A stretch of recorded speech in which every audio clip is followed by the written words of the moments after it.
I am so excited to be joined by one of my favorite actresses and one of my favorite people in this business, a tremendous and I think widely underrated talent, the actress Kristen Stewart.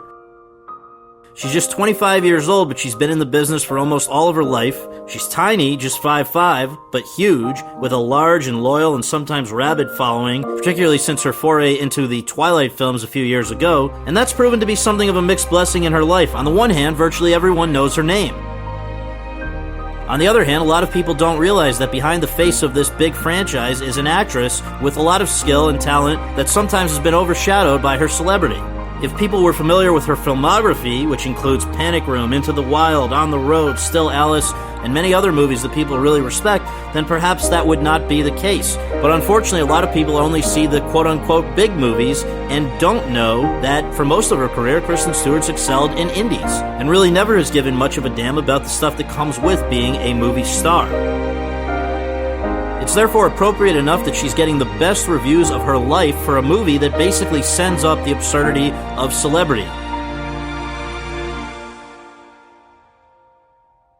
Critics did not forget it, or particularly Stewart's performance. In fact, critics have gotten behind Stewart in a big and important way. She was awarded the Best Supporting Actress prize of the Boston Society of Film Critics and, more importantly, the New York Film Critics Circle, perhaps the most prestigious critics group in the world, and she finished in second place with the Los Angeles Film Critics Association, which is not far behind.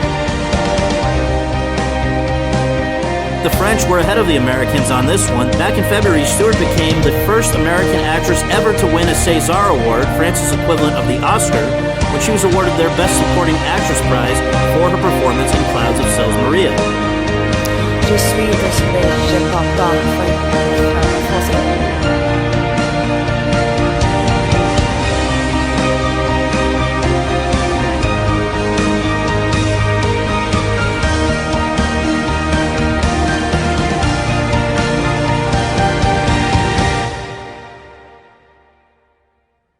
Will she find a similar reception in America beyond the critics groups, perhaps with a Best Supporting Actress Oscar nomination? That remains to be seen.